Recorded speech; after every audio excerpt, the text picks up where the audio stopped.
Então, Valéria, a respeito das fases do desenvolvimento humano, em qual dessas fases está uma criança de 0 a 2 anos de idade?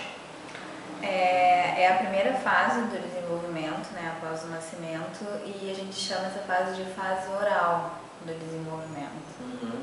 E o que significa estar nessa fase? Assim, fala um pouco de algumas características da criança na fase oral, da relação dela com os pais.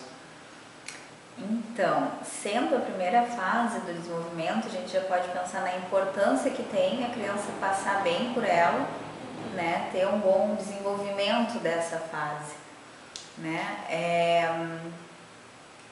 A criança, como é que eu vou te dizer assim, ela tem na fase oral a forma de comunicação dela com o mundo exterior e que ela vai perceber, mas as coisas estão bastante vinculadas, né, à região oral, como a própria fase, o próprio nome da fase diz, né, a região da boca, enfim, sensações gustativas, a visão e o toque na criança também é muito importante, né, que é quando ela vai estar se ligando, a forma que ela se liga às pessoas, ela é bastante atenta, né, contato visual e de toque. Então, ela vai estar nessa fase apreendendo as coisas através desses sentidos, né, e aprendendo também, né. É comum a gente ver as pessoas, quando a gente pergunta para pai e mãe assim, o que ele faz com um objeto que pega, qual a primeira coisa que ele faz? A criança bota na boca, porque é a região onde ela vai estar testando, experimentando, né, onde ela tem a sensação de prazer através da amamentação. Então toda a energia e tá tudo voltado para essa região. E ela vai ela ensina muito, ela aprende com os pais, né, ou com quem tenha um adulto que exerça a função materna ou paterna, né, não só a mãe e o pai biológico, mas é importante que ela tenha alguém que exerça essa função, né, e ela vai estar ensinando também essas pessoas, né, principalmente se forem pais e mães de primeira viagem, que a gente chama, porque tem uma ansiedade muito grande, né? O casal, ele deixa de ser casal só e passa a ser família, né, com a chegada de um bebê.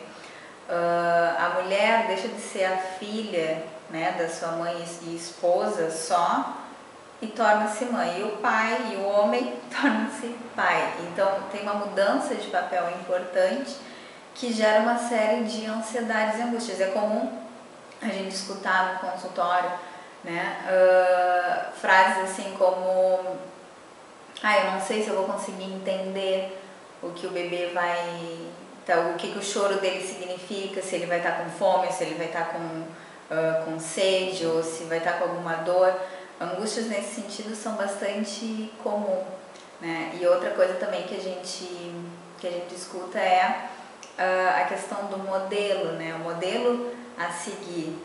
Então tem uma comparação com o modelo que teve de pai e mãe, né? É o momento que a mulher principalmente se volta e se reaproxima da mãe dela, né? Revivendo a experiência que teve lá na sua relação inicial, quando estava nessa fase. Então é comum também a gente escutar eu não sei se eu vou conseguir ser uma mãe tão boa quanto minha mãe foi, ou, né, eu quero fazer completamente diferente do que a minha mãe fez. O que a gente tem em estudos até sobre desenvolvimento é que o principal modelo de a ser seguido ou evitado que a mulher tem é o da própria mãe, né? E o pai tende a repetir também, né, as suas relações. Repetir, tanto eu estou falando de seguir, tentar seguir o mais próximo possível, quanto tentar evitar, se o modelo não foi um modelo suficientemente bom para o desenvolvimento, se é uma pessoa que não conseguiu passar muito bem por essa fase. Não sei se eu te respondo. Assim, a respeito da amamentação, que é algo que se fala muito, que está muito presente nessa fase né, e que a gente ouve muitas dúvidas a respeito disso. Qual é a importância da amamentação para a construção do vínculo da criança com a mãe, para a construção do vínculo da criança com outras pessoas?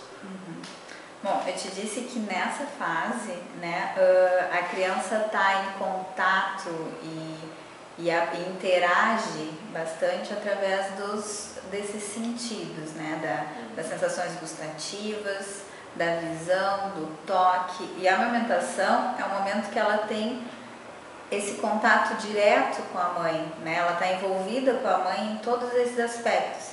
Então, um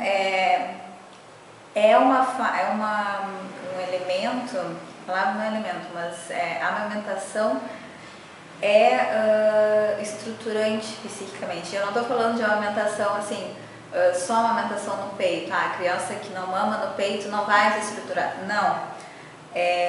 O que é importante? Porque tem mulheres que por uma questão de doença, hepatite, por exemplo, né, não podem amamentar. Mas é possível ela entrar em contato com a criança e ter esse momento de cuidado, de vinculação mais próxima, de apoio, de atender a necessidade da criança através da amamentação, pode ser por mamadeira, né, aleitamento. O importante é estar nesse contato, né? E com a mãe, na amamentação, enfim, ela vai ter essa vinculação mais próxima. E sendo um momento tranquilo, de atenção, enfim, ela vai saber que pode confiar no adulto, que tem alguém que está atendendo as suas necessidades, né? E que o mundo exterior, né, é um mundo que acolhe, né? Que nessa fase também, até na outra, eu tinha pensado e não comentei contigo, é uma fase que a criança está tentando a todo momento colocar para dentro dela os elementos do mundo externo, né? Ela está introjetando tudo isso. Então, se ela tem um ambiente, né, que é bom o suficiente para atender para ela, enfim, e os pais que vão acolher, ela vai ser uma criança tranquila, vai saber esperar na hora que tem que esperar. Ela sabe que a mãe, naquele momento, ela chora, por exemplo, quer mamar, né? Ela sabe que a mãe vai atender em seguida, né? Diferente de uma criança que chora e as mães não conseguem entender por alguma questão, né, delas, enfim. E é importante também, muitas vezes, a orientação profissional nesse sentido, né, que gera bastante angústia. Enfim, a questão do desmame também, né, que é um período de luto para a mãe, muitas vezes, né, e para a criança, porque o bebê está crescendo, né, de angústias, mas é um momento necessário também, né, que estrutura também psiquicamente a criança para ela poder evoluir para as próximas fases. A respeito desse desmame, né, que muito se fala a respeito do tempo desse desmame, né? E tem muita discussão a respeito do período que se deve ou não amamentar e que implicações isso traria para a criança. Que implicação traria se esse período de amamentação fosse muito prolongado, né? A gente escuta de crianças que são amamentadas durante anos. A gente tem assim a orientação, por exemplo, da OMS, né, que é amamentar até os 2 anos de idade, por uma questão de nutrição, enfim, uma série de questões. Falando psicologicamente, o que a gente tem? A criança, por volta dos 6 meses de idade, né, quando começa a surgir a dentição, né, ela começa a introduzir outros alimentos, ela não tem mais a necessidade de só mamar, né, de estar só em contato com isso. Ela já pode introduzir outro tipo de alimentação e se nutrir de outra forma, que também é importante, né? A alimentação passa a ser através da colherinha, né, da mãe com o filho. Isso tem gera algumas angústias, né, na criança, mas é necessário. Prolongar esse período, né, tem uma série de implicações, né? Tanto para a criança quanto para a mãe. A gente vê às vezes criança de 3, 4, até 5 anos, já se ouve falar, que ainda mama. A criança não tem mais a necessidade disso. E nem a mãe. O que acaba acontecendo? Ela mantém uma dependência da mãe. Isso pode atrapalhar nas suas relações com outras crianças. Se precisa, né? Se uma criança que vai entrar na creche, como é que vai ficar? E precisa a mãe ir lá para dar mamar numa situação que não é mais necessário. Ela não tem o corte, entende? O desmame muda a relação continua, mas ela muda. Se tu mantém ela, a criança acaba vivendo a mãe como um prolongamento dela ainda. Não tem a diferenciação, muitas vezes eu, o outro, eu e a mãe, o que sou eu, o que é ela. Então, é importante também essa questão. E na mãe, o que acontece muitas vezes? Aí fica nessa dúvida. Uns dizem que mama até os 6 meses, outros até os 2 anos. Com 1 ano, né, a criança já está, muitos com a dentição quase, né, já tem muitos dentes, ou 10 meses, muito antes até, e começa a morder. Tem muitos relatos que, tipo, é um sofrimento para a mãe, porque na hora de mamar ele morde, ou fica brincando com o peito. E a mãe fica numa angústia de, por um lado, querer atender o pedido, a solicitação da criança, né? E por outro, sofre com aquilo, porque é uma agressão, né? Ela fica machucada, muitas vezes sangra. Então é nosso papel, né, como profissional também, poder orientar essa mãe, né? Que sim, a relação vai mudar, né? O bebê vai crescer, mas ainda vai continuar precisando dela de outras formas, né? Que ela vai ser importante, não precisa manter a amamentação para ter essa importância, enfim. A gente fala muito da figura da mãe nessa fase, porque é uma figura extremamente importante, né? Como é que entra e onde é que entra, que papel fica, assume o pai nessa relação, né? Como é que ele participa dessa fase? Então, o pai tem um papel fundamental desde o início, desde a decisão de engravidar, até acompanhamento na gestação, né, no pré-natal, porque o pai é que vai dar um apoio, né, que é essencial para a mãe, que vai fortalecer a relação, né, mãe-filho.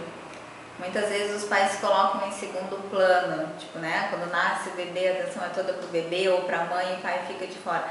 Tem coisas simples que o pai pode fazer, deve fazer, e é nosso papel como profissional também, né, como psicólogo e profissionais de saúde, incentivar ao máximo a participação do pai nesse processo, né, mas, por exemplo, uma coisa simples que às vezes, né, as pessoas acabam esquecendo, é papel do pai orientar as pessoas, né, familiares, amigos, na questão da visitação, né, quando o bebê nasce, que é um momento que a mãe está super cansada, né, super angustiada, né, feliz também, é uma mistura de sentimentos, mas é um momento que precisa de descanso. Então, é papel do pai, ele pode orientar as visitas, olha, agora eles precisam descansar, vou pedir que vocês, né, voltem em outro momento, ou enfim, o pai tem esse processo.